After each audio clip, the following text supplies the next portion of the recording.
¿Quién es en verdad Alberto Fujimori? Como demuestra Humberto Jara en su libro Ojo por Ojo, el japonés Alberto Fujimori llegó al gobierno en el Perú en 1990, con su movimiento político Cambio 90, a través de las elecciones generales, ayudado por los Estados Unidos mediante Vladimiro Montesinos, un Rasputín agente siniestro de la CIA.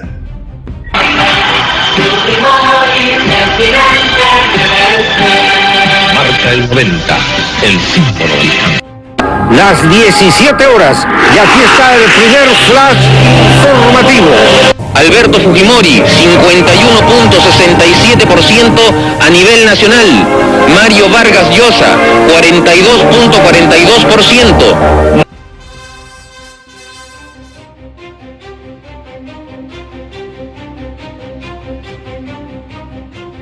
En la página 52 del libro Ojo por Ojo, Humberto Jara escribe a este respecto: hoy se sabe que en la campaña electoral del 90, la CIA acudió en sorprendente apoyo del candidato Fujimori.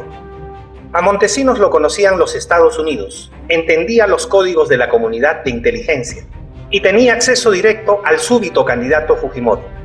Lógicamente, la ayuda yanqui fue con la condición de que Fujimori tenía que terminar por colonizar al Perú, imponiendo la política neoliberal para liquidar los más mínimos derechos de los peruanos conquistados hace décadas y saquear al país privatizando las empresas públicas de los peruanos. El gobierno del expresidente de Perú, Alberto Fujimori, inició en 1990, ha sido el que mejor cumplió con el recetario neoliberal impuesto por Washington, el más corrupto, según la crítica, del continente suramericano, y el gobierno con los más altos índices de atentados contra derechos humanos en ese país. Pero vamos a recordar precisamente en la siguiente historia. El consenso de Washington se impuso sobre esta nación desde el primer mandato de Alberto Fujimori. Entre 1991 y 1992 se aprobaron 923 decretos para, entre otros objetivos, impulsar la ola privatizadora y liberar los mercados en perjuicio de la clase trabajadora. Y para poner en marcha este plan imperial de los Estados Unidos, el 5 de abril de 1992 dio el golpe de Estado que lógicamente fue aplaudido por el imperio norteamericano y sus aliados en el Perú, como Kuczynski, entre otros. Disolver temporalmente el Congreso de la República. ¿Cuál es la orden, jefe? ¿Puede estar un senador? ¿No se puede? ¿Puede estar los senadores? Segundo, reorganizar totalmente el Poder Judicial. ¿Han requisado la edición? ¿Han requisado la edición, señor? ¿Cuál es la orden? ¿Cuál es la orden? Por favor, ¿cuál es la orden? Necesito saber, por favor, dígame usted. ¿Usted trabaja en comercio, señor? ¿Usted trabaja en comercio? El señor Fujimori fue un gran presidente. Durante el gobierno de facto de Fujimori, apareció el Grupo Colina a cargo de Martín Rivas, un siniestro capitán del ejército peruano, frío y calculador, pero no sabíamos que este era un terrorista de derecha. En la página 217 del libro Ojo por Ojo, ante la justificación del sicario Martín Rivas respecto de la guerra no convencional o guerra sucia, Humberto Jara le responde lo siguiente: pero eso es oponer al terrorismo el terrorismo de Estado, es convertirse en terrorista. Y seguidamente Martín Rivas justifica cínicamente su terrorismo, es aplicar la guerra de baja intensidad. El terrorismo es uno de los más vivos y claros ejemplos, dice Martín Rivas, del empleo del miedo como método, aprovechar cuanto hay de blando en una sociedad para imponer acciones brutales, crueles, salvajes. Los asesinatos de personas inermes en Barrios Altos, La Cantuta y en la cárcel de Canto Grande demuestran el terrorismo más cruel y salvaje del sicario y terrorista Martín Rivas. En 10 minutos, con disparos opagados por el uso de silenciadores, 11 hombres, 3 mujeres y un niño de 9 años fueron acribillados.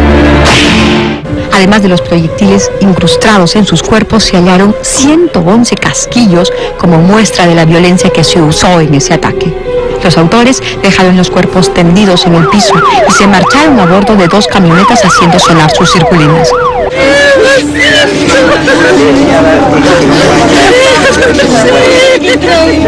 ¿Se puede considerar la matanza de Barrios Altos acaso como un acto de guerra? O sea, el hecho de haber ingresado, de haber matado indiscriminadamente a toda la gente, e incluso un niño. Eso es muy difícil, por decir algo, considerarlo como un acto de guerra. Efectivamente, hay que eliminar a los miembros de la organización política administrativa local del modo más rápido y definitivo. Ellos determinaban quién era terrorista y quién no. Y lo más grave era que el gobierno autorizaba esos aniquilamientos extrajudiciales. Yo quiero orden aquí en la universidad y lo vamos a lograr. Estudiantes. Fujimori dispuso el operativo de la Cantuta. Una réplica que se llevó a cabo el sábado 18 de julio de 1992. En la madrugada, 9 estudiantes y un profesor fueron secuestrados por el Grupo Colina, apoyados por los soldados de la División de Fuerzas Especiales al mando del general Luis Pérez Documento. Tengo una carga. Yo no quiero. Hay que eliminar a los miembros de la organización política administrativa local del modo más rápido y definitivo. Porque si no tengo la orden de Al llegar a la altura del campo de tiro en Huachipa, los 10 secuestrados fueron ultimados a balazos y enterrados con apuro. El 6 de mayo de 1992 se realizó el operativo de recuperación de los penales, en especial el de Canto Grande.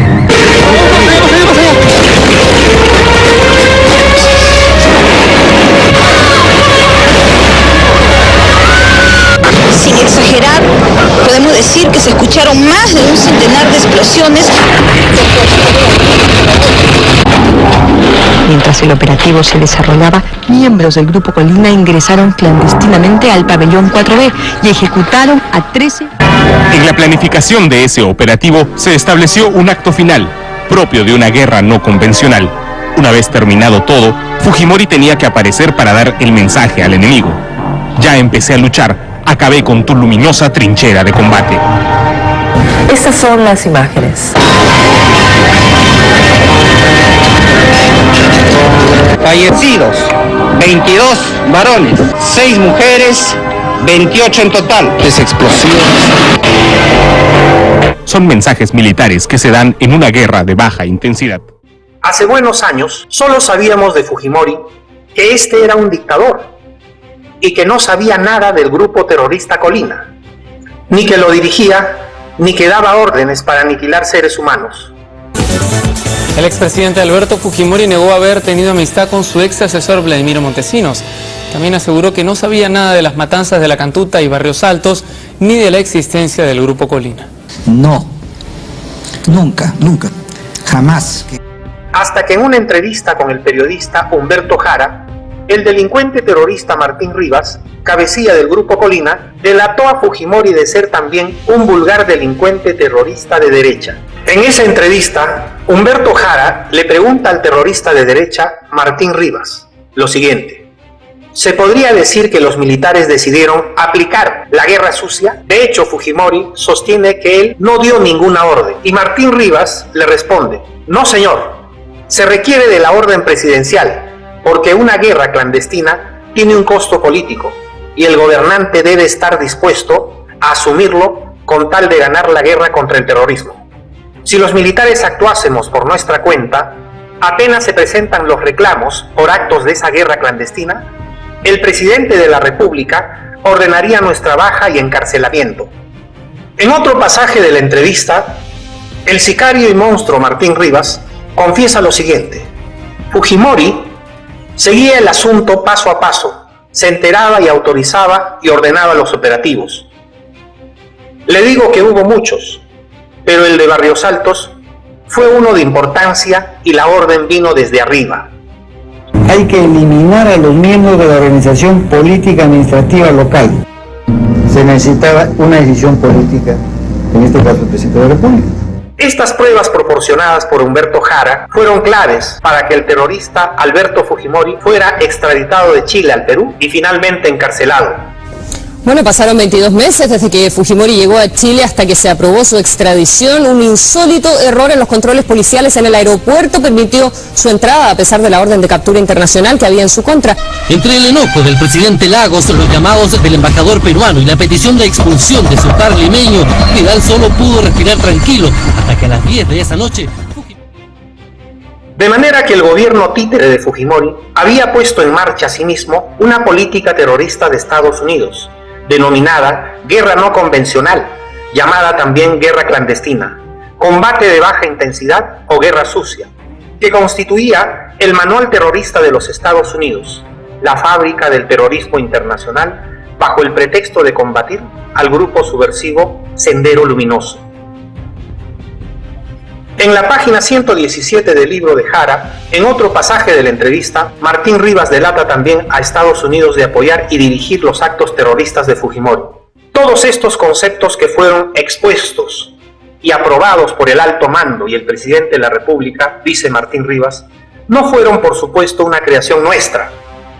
Son los conceptos que nos fueron enseñados en la Escuela de las Américas, a donde concurrimos muchos oficiales por orden de nuestra superioridad y por un acuerdo del Estado peruano y del Estado norteamericano. Era el modo de luchar contra la subversión. De manera que los Estados Unidos fue el autor intelectual del terrorismo fujimorista. Este mismo proyecto terrorista de Estados Unidos fue aplicado también en Chile por el dictador y terrorista Augusto Pinochet contra el gobierno de izquierda democrática de Salvador Allende. Y Estados Unidos lo quiere aplicar ahora en Venezuela contra el gobierno independiente de izquierda de Maduro, contra el gobierno de Evo Morales en Bolivia, entre otros gobiernos soberanos, para imponer su política neoliberal y terrorista. Yo estoy convencido, hermanas y hermanos, el primer promotor del mundo es Estados Unidos en las dictaduras militares de golpe de Estado. La mirada colonial e imperial de Estados Unidos sobre nuestra América Latina y el Caribe es una mirada de desprecio y de subestimación, una mirada de superioridad política, militar, tecnológica y económica. Es la mirada del colonizador sobre el colonizado. Fidel Castro, en uno de sus discursos, dice sobre el terrorismo de Estados Unidos y sus creaciones de dictaduras terroristas más monstruosas en América Latina. Y no hay que remontarse a los pasados tiempos, en los tiempos modernos desde que la revolución existe, cuál ha sido la historia de la política exterior de Estados Unidos. Ese campeón de las libertades, ese campeón de los derechos humanos. La alianza estrecha con los regímenes más represivos y más sangrientos que han existido en el mundo.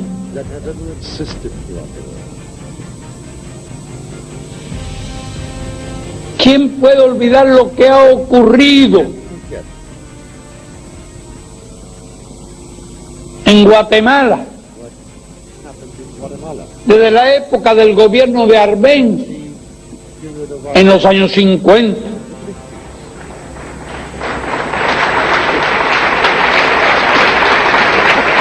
Donde un gobierno popular elegido por el pueblo intenta hacer una reforma agraria para ayudar a los campesinos y a las comunidades indígenas, inmediatamente la guerra sucia, la invasión de mercenarios. ¿Y después qué ha pasado? ¿Y qué ha pasado hasta hoy? Más de 100.000 desaparecidos. Un país donde en decenas de años no existió la categoría de preso político, porque todo el mundo era desaparecido. Hasta hoy,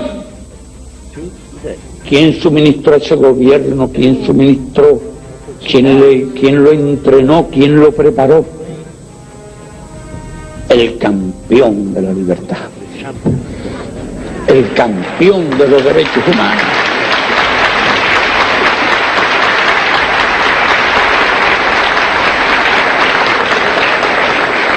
¿Y qué pasó en Chile con el gobierno popular de Salvador Allende?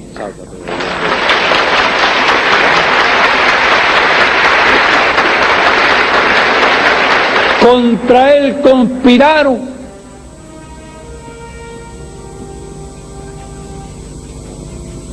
Su economía fue de diversas formas bloqueada.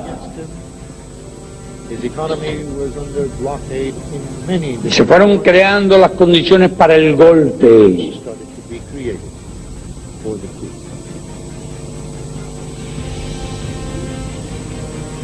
Que trajo al país miles y miles de desaparecidos y de asesinados.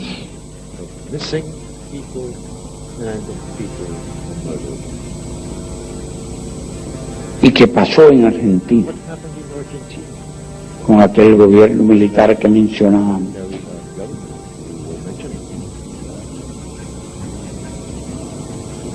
Se dice que como mínimo 15.000 desaparecidos.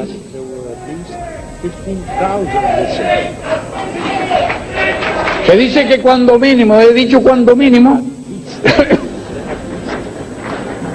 porque no quiero que parezca que estoy exagerando. Y se afirma que fueron 30.000. Y que aquí algunos dicen que más. Pero consideremos esa cifra señalada como mínimo. Es que realmente son pocos. 15.000 desaparecidos. ¿Y quién armaba a ese gobierno? ¿Quién lo apoyaba? ¿Quién le daba socorro político? ¿Quién utilizaba sus servicios en Centroamérica?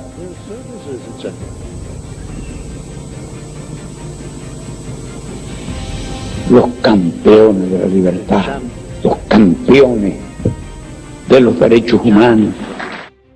El terrorismo yanqui más salvaje y sus huestes fascistas más terroristas como Pinochet en Chile, Fujimori en Perú, Videla en Argentina y Uribe en Colombia están desenmascarados. ¿Qué revolución fue más generosa? ¿Qué revolución respetó más al hombre? Y no ya como revolución victoriosa en el poder, sino desde nuestra propia guerra, desde nuestra propia lucha revolucionaria que estableció principios inviolables. Pero que lo que nos hizo revolucionarios fue la repulsa a la injusticia, la repulsa al crimen, la repulsa a las torturas. Y nuestra guerra que que duró 25 meses y fue intensa, donde capturamos miles de prisioneros. No hubo un solo caso de violencia física contra las personas para obtener información, ni aún en medio de la guerra.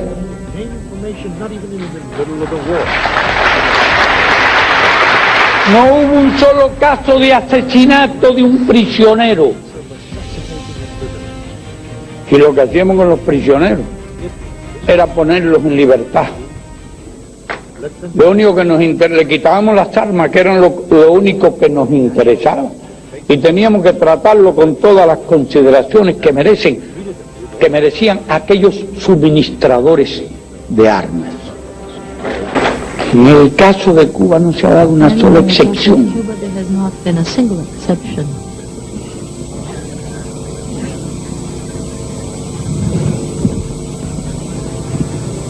No existe en la historia de la revolución un solo caso de torturado, así con esas palabras, un solo caso de asesinato político, un solo caso de desaparecido. No existen en nuestro país los llamados escuadrones de la muerte que proliferan como hongos en muchos países de este hemisferio